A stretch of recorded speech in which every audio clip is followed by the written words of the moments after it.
Hello students, स्वागत है आपका आईसीटी वर्चुअल क्लासेस में। मैं हूं कविता, आपकी बायो टीचर। उम्मीद करती हूँ आप सभी अच्छे होंगे और स्वस्थ होंगे। सो क्लास हम यहाँ पर कंटिन्यू करेंगे अपना चैप्टर जिसमें हम बात कर रहे थे ह्यूमन रिप्रोडक्शन की। ह्यूमन रिप्रोडक्शन में आपने अभी तक पढ़ा है प्री फर्टिलाइजेशन फेज, जिसमें आपने क्या क्या चीज़ें समझी हैं। आपने सबसे पहले रिप्रोडक्टिव सिस्टम को समझा है, जिसमें मेल और फीमेल दोनों की बात की गई है। नेक्स्ट हमने बात की है गैमेट फॉर्मेशन की, कि गैमेट फॉर्मेशन कैसे होते हैं। लेकिन हमारे पास आता है फर्टिलाइजेशन। आपने कहा रिप्रोडक्शन के 3 फेजेस आते हैं, प्री फर्टिलाइजेशन, फर्टिलाइजेशन। आप फर्टिलाइजेशन को पढ़ चुके हैं। हम बात करेंगे यहाँ पर पोस्ट फर्टिलाइजेशन की, जिसमें हम बात करेंगे एम्ब्रियो डेवलपमेंट के। एम्ब्रियो का डेवलपमेंट कैसे हो रहा है, कुछ चीज़ें हमने डिस्कस कर ली हैं, कुछ और चीज़ें आज डिस्कस कर लेंगे। और इसी के साथ आज हम यहाँ पे डिस्कस करेंगे अपने चैप्टर का लास्ट टॉपिक। यहाँ पर आपको चीज़ों को अच्छे से समझना है, देखना है अभी तक हमने क्या क्या चीज़ें समझी हैं इस चैप्टर में। आगे जो नए टॉपिक हमारे पास आएंगे उसे अच्छे से समझना है। तो देखिए, सबसे पहले हमने यहाँ पर बात की है रिप्रोडक्टिव सिस्टम की और गैमेट फॉर्मेशन की, जिसमें आपने मेल की सबसे पहले बात की है। देन हमारे पास फीमेल पोर्शन आता है। फीमेल रिप्रोडक्टिव सिस्टम को आपने समझा, फीमेल गैमेट के प्रोडक्शन को आपने समझा। नेक्स्ट आपने कहा कि कुछ यहाँ पर हमारे पास और टॉपिक आते हैं, जैसे कि मेंस्ट्रुएशन। आपने कहा फेजेस होते हैं मेंस्ट्रुएशन में, जिससे आपने menstrual phase, follicular phase, ovulation and luteal phase. यहाँ पर आप देखते हैं कि कैसे गैमेट का फॉर्मेशन हुआ, गैमेट मैच्योर हुए और गैमेट यहाँ पे रिलीज हो रहे हैं। ठीक है, चलिए हम बात कर रहे थे फर्टिलाइजेशन एंड इम्प्लांटेशन की। आपने कहा फर्टिलाइजेशन हमने पढ़ लिया था, ठीक है, हमने फर्टिलाइजेशन पढ़ा, फर्टिलाइजेशन हो गया है। अब क्या होगा, इम्प्लांटेशन को भी हम पढ़ चुके थे। हमने कहा फर्टिलाइजेशन जब हुआ तो वो हुआ फैलोपियन ट्यूब में, एम्प्यूला वाले पोर्शन में। ठीक है, हमने कहा ये हुआ फैलोपियन ट्यूब के एम्प्यूला वाले पोर्शन में हुआ। अब यहाँ पर जो जाइगोट का फॉर्मेशन हुआ है वो एम्प्यूला से कहाँ पर आएगा, यूट्रस में आएगा।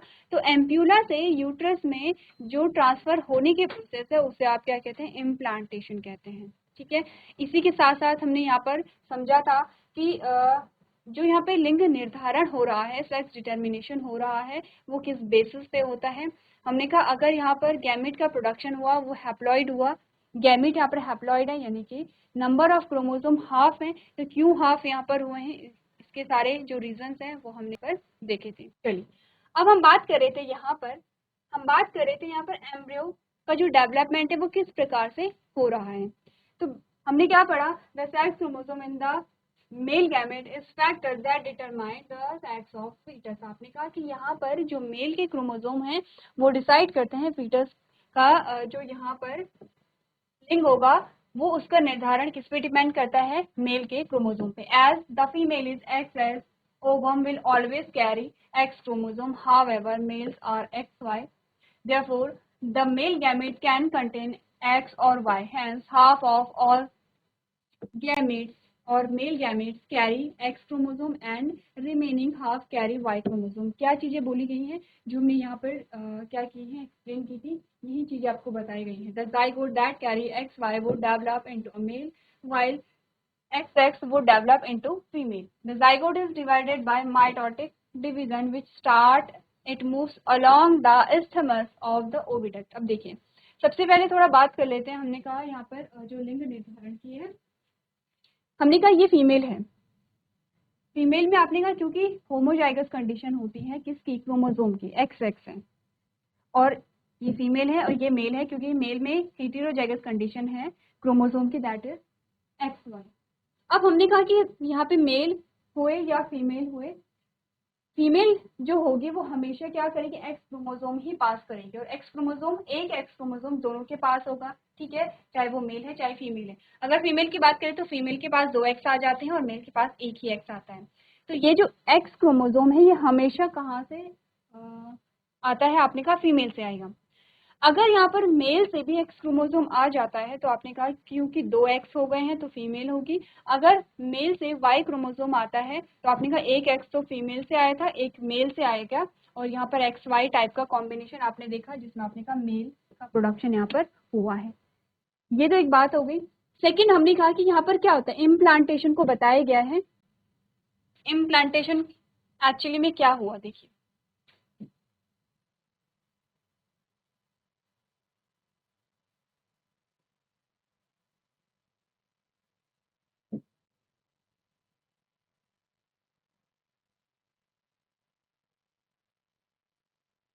अब हमने कहा ये पूरी फैलोपियन ट्यूब है यहाँ से यहाँ तक, जिसे आपने कहा यह है इनफंडिबुलम, यह है एम्प्यूला और यह है स्थमस। 3 पार्ट हमारे पास आते हैं। हमने कहा एम्प्यूला वाले पोर्शन में क्या हो गया है, फर्टिलाइजेशन हो गया है, जाइगोट का फॉर्मेशन हो गया है।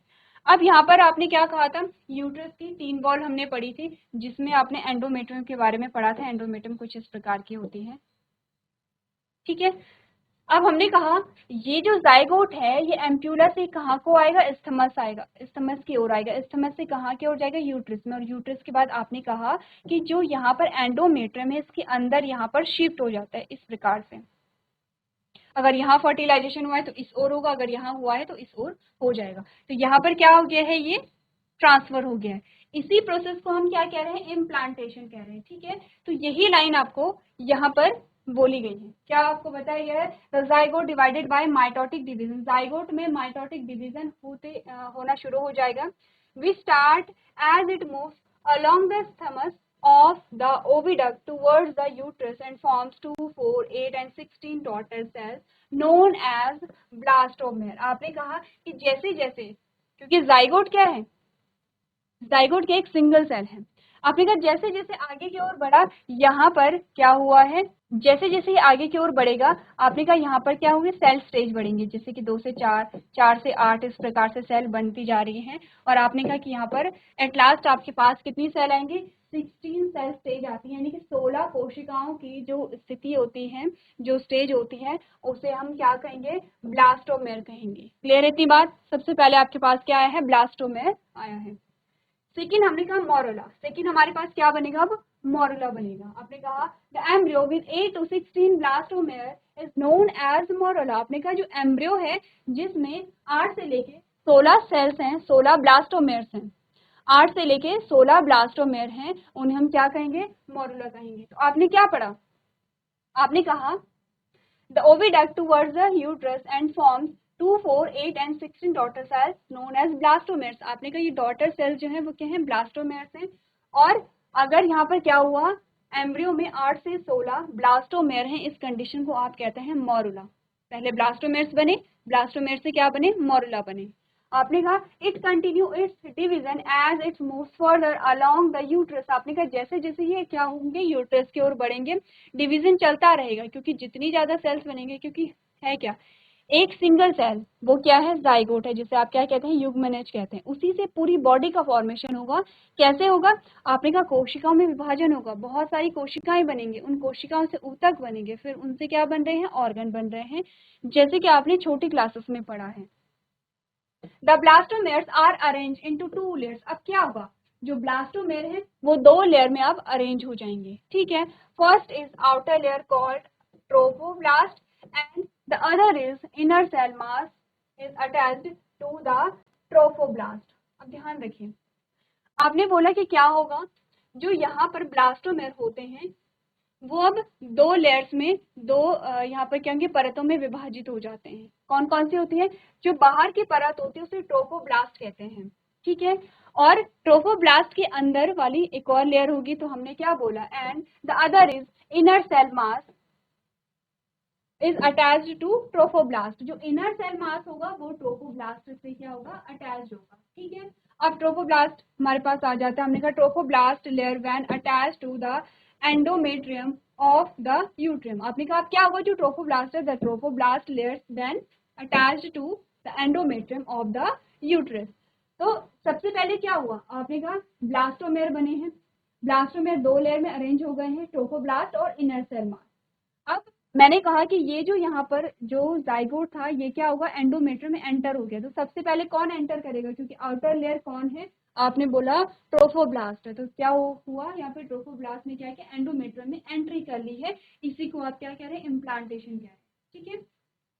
आपने कहा था inner cell mass differentiates to cover the blastocyst, ठीक है। आपने कहा जो इनर सेल मास्ट होगा वो क्या करेगा, यहाँ पे ब्लास्टोसिस्ट को कवर करेगा। The cells of blastocyst embedded in the uterine wall and this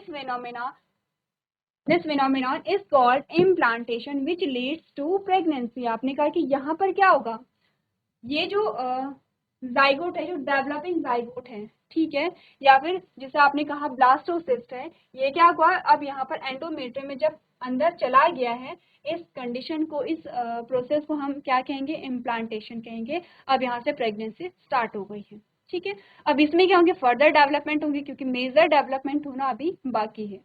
तो आपने क्या सीखा अभी तक, यहाँ पर ब्लास्टोमेयर बने हैं, मोरुला बना है, ठीक है। अब ब्लास्टोमेयर ने 2 लेयर्स बना ली हैं, ट्रोफोब्लास्ट है, इनर सेल मास्ट है, ठीक है। ट्रोफोब्लास्ट सबसे पहले क्या करेगा, ट्रोफोब्लास्ट ही क्या होगा, एंडोमेट्रियम की कांटेक्ट में आएगा, ठीक है। नेक्स्ट हमने क्या बोला कि यहाँ पर जो इनर सेल मास होगा वो क्या करेगा, कवर करेगा ब्लास्टोसिस्ट को। और अब आपने क्या कहा, जो ब्लास्टोसिस्ट है वो क्या होगा, एंडोमेट्रियम में अंदर आ गया है। अब यहीं पे पूरे एम्ब्रियो का क्या होगा, डेवलपमेंट होगा। क्लियर इतनी बातें? तो एक बार सारे पॉइंट्स को आप पढ़िए, उसके बाद हम आगे के जो पॉइंट्स हैं उन्हें क्लियर करेंगे। चलिए, अब नेक्स्ट जो हमारे पास स्टेप आएगा उसे देखते हैं। यहाँ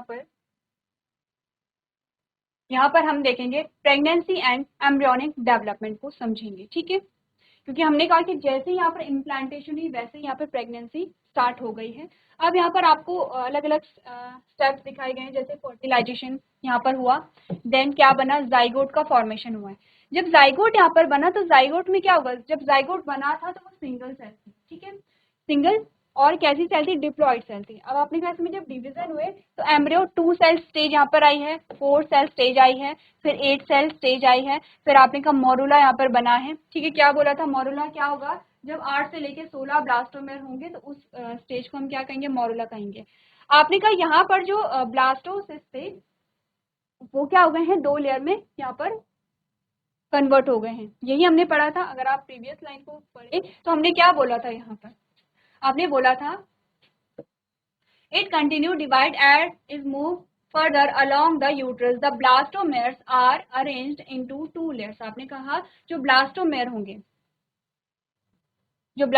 होंगे वो 2 लेयर में क्या हो जाएंगे, कन्वर्ट हो जाएंगे। बाहर की जो लेयर है, ये वाली जो आपको लेयर दिखाई दे रही है, ये वाली जो बाहर की लेयर है इसे ट्रोफोब्लास्ट कह रहे हैं, और अंदर होगी इनर सेल मास्ट होगा, ठीक है। अंदर क्या होगा, इनर सेल मास्ट होगा। और ये आपको क्या दिखाई गई है, ब्लास्टोसील दिखाई गई है, जो कैविटी होती है, जो अंदर वाला पोर्शन है। आप देख रहे हैं जो इनर सेल मास है वो इस वाले पोर्शन में है, इस वाले पोर्शन में। और ये आपको क्या दिखाई गई है, ब्लास्टोसील दिखाई गई है, जो कि क्या है, कैविटी है, ठीक है। उसके बाद आपने क्या कहा, यहाँ पर अर्ली गैस्ट्रुला होगा, नेक्स्ट ये गैस्ट्रुला में कन्वर्ट होगा, फिर ये फीटस है 4 वीक का, फिर ये जो फीटस है वो 10 वीक का है, फिर ये जो फीटस होगा वो 16 वीक का होगा, और ये जो फीटस है वो क्या होगा, 20 वीक का होगा, जो फुली डेवलप्ड आपको दिख रहा है। क्लियर है इतनी बातें? अब इन्हीं सारी चीजों को हमें क्या करना है, पढ़ना है। अगर आपके पास फोन है तो आप इन चेंजेस को फोन में एनिमेशन के थ्रू भी देख सकते हैं। क्लियर है? तो एक बार पहले आपको क्या करना पड़ेगा, पढ़ना पड़ेगा। अगर आपने चीजों को नहीं समझा है, टर्म्स को नहीं समझा है, तब आपको समझ नहीं आएगा कहाँ पे कौन से चेंजेस हो रहे हैं। हमने कहा the finger like projection on trophoblast after implantation called chronic villi. ध्यान रखिए, जो हाईलाइट यहाँ पे टर्म्स हैं, जो हाईलाइट टर्म्स हैं वो आपको क्या करने हैं, समझने हैं। जैसे क्रोनिक विलाई क्या होती है, जैसे कि इससे पहले भी आपके पास कुछ टर्म्स आए होंगे, जैसे कि ट्रोफोब्लास्ट आ गया है, जैसे कि ब्लास्टोसिस्ट क्या होता है, जैसे कि इनर सेल मास क्या होता है, ठीक है। ट्रोफोब्लास्ट आ गया, जैसे कि मोरुला। ये जो टर्म्स है इनकी आपको डेफिनेशन समझनी पड़ेगी कि क्या कहते हैं। अब आपको कहा गया इम्प्लांटेशन हो गया है, कहाँ पर हुआ है, आपने कहा यूट्रस में हो गया, जो यूटेराइन वॉल है, जो एंडोमेट्रियम है, उसके अंदर इम्प्लांटेशन हो गया है। इम्प्लांटेशन के बाद क्या हुआ कि जो यहाँ पर ट्रोफोब्लास्ट थी, ट्रोफोब्लास्ट क्या है, अब हमने कहा जो ब्लास्टोमेयर थे उनकी जो 2 लेयर बनी थी, यहाँ पर जो बाहर वाली लेयर है इसे हम क्या कह रहे हैं, ट्रोफोब्लास्ट कह रहे हैं। तो ट्रोफोब्लास्ट पे कुछ उंगली जैसी संरचनाएं यहाँ पर होंगी, ठीक है। आपने बोला the finger like projections on trophoblast after implantation called chronic villi. क्या कहेंगे, उन उंगली नुमा संरचनाओं को आप कहेंगे क्रॉनिक विलाई। यहाँ पर जो इमेज है वो क्या है, क्लियरली विजिबल नहीं है, इसे हम कहते हैं क्रॉनिक विलाई। अब क्रॉनिक विलाई के बारे में आपको क्या बोला गया, chronic villi that along with uterine wall forms functional unit between the developing embryo and maternal body called placenta. बहुत इंपॉर्टेंट लाइन है, आपको ये ध्यान में रखनी है। क्या बोला गया है, जो ट्रोफोब्लास्ट है, ट्रोफोब्लास्ट में कुछ उंगली नुमा संरचनाएं थी जिन्हें हमने क्रॉनिक विलाई कहा। अब क्रॉनिक विलाई क्या कर रही है, chronic villi that along with uterine wall, इसने क्या किया, यूटेराइन वॉल के साथ क्या यहाँ पे बनाया है, क्रॉनिक विलाई ने यूटेराइन वॉल के साथ मिलकर के एक नया ऑर्गन कहेंगे, एक नया पार्ट यहाँ पर बनाया है। आपने कहा along with uterine wall forms a functional unit between developing embryo and a maternal body। आपने कहा कि जो डेवलपिंग एम्ब्रियो था और जो मदर थी उसके बीच में एक क्या बना, यहाँ पर पार्ट बना, पोर्शन बना या कनेक्शन बना है। किसने बनाया है, क्रॉनिक विलाई ने बनाया है यूटेराइन वॉल के साथ। अब इस कनेक्शन को आप क्या कहते हैं, प्लेसेंटा कहते हैं। आप सभी ने प्लेसेंटा सुना होगा पहले भी, आपके पास क्वेश्चन भी आता है कि जो एम्ब्रियो है, जो डेवलपिंग एम्ब्रियो होता है और जो मदर है, तो मदर से जो फूड होता है वो एम्ब्रियो में कैसे पहुंचता है, या फिर जो एम्ब्रियो का जो वेस्ट होता है वो मदर में कैसे पहुंचता है, अपने का प्लेसेंटा के थ्रू पहुंचता है। बहुत इंपॉर्टेंट है। तो मदर एंड जो डेवलपिंग एम्ब्रियो है उनके बीच का जो कनेक्शन है वो किसके द्वारा होता है, किसके थ्रू होता है, प्लेसेंटा के थ्रू होता है। Placenta is attached with a foetus with an umbilical cord that transport food and oxygen to embryo। आपने कहा जो प्लेसेंटा जुड़ा होता है वो किससे जुड़ा होता है, फीटस से जुड़ा होता है। किसके द्वारा जुड़ा होता है, अम्बिलिकल कॉर्ड के द्वारा जुड़ा हुआ होता है। अब इसी के द्वारा क्या होगा, यहाँ पर फूड एंड ऑक्सीजन का क्या किया जाएगा, ट्रांसपोर्ट किया जाएगा। इंपॉर्टेंट वर्ड्स यहाँ पर आ जाते हैं, कौन कौन से, एक तो क्रॉनिक विलाई हो गया है, एक प्लेसेंटा हो गया है, ट्रोफोब्लास्ट को आप ऑलरेडी पढ़ चुके हैं, और एक है अम्बिलिकल कॉर्ड। ठीक है, क्या फंक्शन होगा इसका, transport of food and oxygen. ठीक है, तो ये लाइन आपको क्या करनी है, ये जो पैराग्राफ है बहुत इंपॉर्टेंट है, मस्त है, आपको ये एज इट इज क्या करना है, अच्छे से समझना है, पढ़ना है। अब आपको इनसे कुछ टर्म्स निकाल देने, जैसे क्रॉनिक विलाई है, प्लेसेंटा है, अम्बिलिकल कॉर्ड है, तीनों की आपको डेफिनेशन लिखनी है। डेफिनेशन में सिंपल सा ये लिखना है कि कौन किस चीज से मिलकर बना है, क्रॉनिक विलाई कैसे बना है, ट्रोफोब्लास्ट से बना है। फिर आपने कहा क्रॉनिक विलाई से क्या बना, प्लेसेंटा बना। प्लेसेंटा फीटस से अटैच्ड होता है किसके थ्रू, अम्बिलिकल कॉर्ड के थ्रू। अम्बिलिकल कॉर्ड का क्या फंक्शन होगा, ये सारी चीजें आपको नोट करनी है। चलिए अब नेक्स्ट देखते हैं कि यहाँ पर क्या हुआ प्लेसेंटा के फॉर्मेशन के बाद। आपने कहा हॉर्मोन्स, अब यहाँ पर इंपॉर्टेंट है, ये सारा जो पैराग्राफ है इंपॉर्टेंट आता है, आपके पास हॉर्मोन से रिलेटेड क्वेश्चन आते ही आते हैं। आप अगर प्रीवियस ईयर क्वेश्चन पेपर उठा करके देखेंगे तो आप देखेंगे कि ये जो हार्मोन से रिलेटेड क्वेश्चन है वो आपके पास आएगा कि प्लेसेंटा से रिलीज होने वाले हार्मोन्स क्या हैं, या इन हार्मोन्स के फंक्शंस क्या। आपने कहा हार्मोन्स लाइक HCG, क्या फुल फॉर्म है इसकी, ह्यूमन क्रॉनिक गोनाडोट्रोपिन। ठीक है, अब आपको फुल फॉर्म भी याद रखनी है कि क्या है इसके, HCG क्या है, ह्यूमन क्रॉनिक गोनाडोट्रोपिन। सेकेंड है HPL, क्या है, ह्यूमन प्लेसेंटल लैक्टोजन। तीसरा है relaxin, are produced in women only during pregnancy by placenta. पूरी लाइन आपके लिए क्या है, इंपॉर्टेंट है, पूरी लाइन स्टार कर लीजिए। आपको एज इट इज ये लाइन पढ़नी है, समझनी है, और इसे क्या करना है, याद रखना है। कौन कौन से हार्मोन्स हैं, HCG है, ह्यूमन क्रॉनिक गोनाडोट्रोपिन, HPL है, human placental lactogen, and relaxin are produce किसके द्वारा। आपको कहे गए कि ये जो हार्मोन के नाम आपको दिए गए हैं ये वुमेन में, ये महिलाओं में तभी रिलीज होते हैं जब प्रेगनेंसी होती है, टेस्ट किया जाता है, और टेस्ट के दौरान क्या होते हैं, ये हार्मोन्स मिलते हैं। इट मीन्स कि वहां पर क्या है, प्रेगनेंसी है। किसके द्वारा रिलीज होते हैं, प्लेसेंटा के द्वारा रिलीज होते हैं। क्लियर है, आगे बढ़ते हैं। आपने कहा आफ्टर इम्प्लांटेशन, इम्प्लांटेशन के बाद क्या हुआ, the inner cell mass, inner cell mass किस चीज से मिलकर के बना था, ब्लास्टोमेर की हमने बात की थी। ब्लास्टोमेर दो लेयर्स में बना था, trophoblast and inner cell mass. Trophoblast outer covering है, इनर सेल मास एक जगह इकट्ठा हो गया था, बाकी ब्लास्टोसील आपको दिखाई दी थी। आपने कहा inner cell mass embryo differentiate into outer layers called ectoderm and an inner layer called endoderm. ध्यान दीजिए, इंपॉर्टेंट। आपने कहा इम्प्लांटेशन के बाद जो इनर सेल मास था, अब इनर सेल मास क्या हो गया है, अलग अलग लेयर में क्या हो गया है, यहाँ पे डिफरेंशिएट हो गया है। कौन कौन सी लेयर्स बनी है, एक्टोडर्म बनी है और एंडोडर्म बनी है। अब आपको ध्यान होगा जब हम टिश्यू वाला चैप्टर पढ़ रहे होते हैं तो हम क्या कहते हैं, एक्टोडर्म है, मेसोडर्म है, एंडोडर्म है, तीन लेयर्स होती हैं। अब हम कहते हैं कि चार प्रकार के हमारे पास टिश्यू आते थे, एपिथेलियल टिश्यू है, कनेक्टिव टिश्यू है, मस्कुलर टिश्यू है, नर्वस टिश्यू है। अब हमारे पास क्या आता था, हम कहते थे कि किस प्रकार की लेयर से कौन सा टिश्यू बना है। होता था जैसे हमने कहा एपिथेलियल टिश्यू है, ऑलमोस्ट तीनों ही लेयर से मिलकर के बना है। ऐसे ही हमने सारे टिश्यू के बारे में बात की थी कि कौन किस लेयर से बना है। अब आपने कहा ये जो लेयर्स हैं जिनकी बात हम टिश्यू चैप्टर में कर रहे थे, आपके पास 9th-10th में चैप्टर आता है टिश्यू का, तब हमने बात की थी। आपने कहा वो जो लेयर्स थी एक्टोडर्म, एंडोडर्म एंड मेसोडर्म, ये कहाँ से बनी है? इनर सेल मास से। इनर सेल मास कहाँ से बनाया है? ब्लास्टोमेर से। ब्लास्टोमेर एक्चुअली में क्या है? आपने कहा जो जाइगोट था, जाइगोट जब डिवाइड हुआ तो बहुत सारी सेल्स बनी जिन्हें हमने ब्लास्टोमेर कहा। अब आपने कहा जाइगोट क्या है? आपने कहा जब मेल और फीमेल गैमेट का फ्यूजन हुआ तब आपके पास जाइगोट है। चीजों को कनेक्ट करते रहेंगे तब आपको और ज्यादा अच्छे से समझ आएगा, ठीक है? रिलेट करते रहेंगे कि एक्चुअली में कहाँ से क्या चीजें बन रही हैं। अब इनर सेल मास ने क्या बनाया है? एक्टोडर्म बनाया है और एंडोडर्म बनाया है, ठीक है? तो यहाँ पर क्लास 11th में जब आप थे और जब आपने क्लासिफिकेशन को पढ़ा था तब आप क्या कहते थे यहाँ पर कि लेयर्स, कितनी लेयर्स प्रेजेंट हैं, ठीक है? आपने कहा कि कोई ऐसे ऑर्गेनिज्म है कि जिनमें सिर्फ एक्टोडर्म और एंडोडर्म था, मेसोडर्म नहीं था। तो आप इन्हें क्या कहते थे? ट्रिप्लोब्लास्टिक कहते थे, डिप्लोब्लास्टिक कहते थे। कुछ इसी प्रकार से हम क्या करते थे? कैरेक्टर्स को स्टडी करते थे। तो क्या करना है? जो पीछे की चीजें हैं वो भी रिवाइज करते रहनी है। लेकिन हमने कहा a mesoderm soon appears between the ectoderm and endoderm. सबसे पहले क्या हुआ? इनर सेल मास ने एक्टोडर्म यानी कि सबसे बाहरी लेयर और एंडोडर्म अंदर की लेयर बनाई। अभी पहले दो लेयर्स ही बनेगी, कुछ टाइम बाद क्या होगा? उनके बीच में एक और लेयर आ जाएगी जिसे हम क्या कहते हैं? मेसोडर्म कहते हैं। मेसो का मतलब होता है जो मिडिल में। इजी है। एक्टो का मतलब है बाहर, एंडो का मतलब है अंदर, मेसो का मतलब है मिडिल।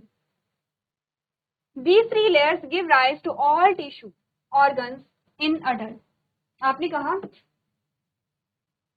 क्योंकि टिश्यू का फॉर्मेशन इन्हीं से हुआ है। ये क्या है? सेल्स हैं। इनर सेल मास जो है वो क्या है? हमने कहा ये सेल्स हैं। इन्हीं सेल से 3 लेयर बनी है और इन्हीं 3 लेयर से क्या बनेंगे? टिश्यू बनेंगे और उन्हीं टिश्यू से आपके सारे ऑर्गन्स बनेंगे। आपने कहा एपिथेलियल टिश्यू हो गया है, आपने कहा कनेक्टिव टिश्यू हो गए हैं। कनेक्टिव टिश्यू में क्या क्या आप पढ़ते हैं? बोन्स पढ़ते हैं, आप ब्लड पढ़ते हैं, एडिपोज पढ़ते हैं यहाँ पर, ठीक है? और इसके बाद आप क्या पढ़ेंगे? मस्कुलर टिश्यू पढ़ेंगे जिसमें आपकी सारी मसल्स बनेंगी। नर्वस टिश्यू आप यहाँ पर पढ़ते हैं। It is important to note that the inner cell mass contains a certain cells called a stem cells. Stem cells important है, must है। Stem cells क्या होती हैं? important। आपने कहा जो inner cell mass होती है उनमें कुछ stem cells present होते हैं which have the potency to give rise to all tissue and organs। आपने कहा कि स्टेम सेल्स कैसे होते हैं? कुछ ऐसी सेल्स होती हैं जिनसे कि क्या होते हैं? सारे टिश्यू और सारे ही क्या बनते हैं? ऑर्गन्स का फॉर्मेशन हो सकता है। ये स्टेम सेल्स कहाँ पे पाए जाएंगे? आपने कहा इनर सेल मास में पाए जाते हैं। अब यहाँ पर इंपॉर्टेंट क्या है आपके लिए? सारे ही इंपॉर्टेंट है। ये पूरी लाइंस क्या है? इंपॉर्टेंट है यहाँ पर। अब आपने कहा इनर सेल मास ने क्या क्या बनाया है? एक्टोडर्म बनाया है, एंडोडर्म बनाया है और मेसोडर्म बनाया है, ठीक है? अब आपको क्या बोला गया है कि यहाँ पर जो इनर सेल मास है, उसमें क्या है? यहाँ पे स्टेम सेल्स हैं। अब स्टेम सेल्स के आपको फीचर्स बताए गए हैं कि ये क्या कर सकता है? It has potency to give rise to all the tissues and organs. यानी कि आपने कहा कि इसमें पोटेंसी है, यानी कि जो स्टेम सेल्स होती है उनमें इतनी क्षमता होती है कि वो सारे ऑर्गन्स और टिश्यू को बना सकते हैं। इतनी बात क्लियर है? चलिए अब हमारे पास कुछ और स्टेप्स रह जाते हैं जिनमें हम क्या बात करेंगे यहाँ पर कि इसके बाद क्या हुआ जब तीनों लेयर्स बन गए हैं। तो तीनों लेयर्स बनने के बाद क्या क्या यहाँ पे चेंजेस आते हैं इसके बारे में हम बात करेंगे। तो हमारा छोटा सा टॉपिक रह जाता है जिसे हम नेक्स्ट लेक्चर में क्या करेंगे? कंटिन्यू करेंगे। इसी के साथ कुछ क्वेश्चन आंसर्स को डिस्कस कर लेंगे। तो आज के सेशन में हम इतना ही करेंगे। अभी तक क्लास में बने रहने के लिए आपका धन्यवाद।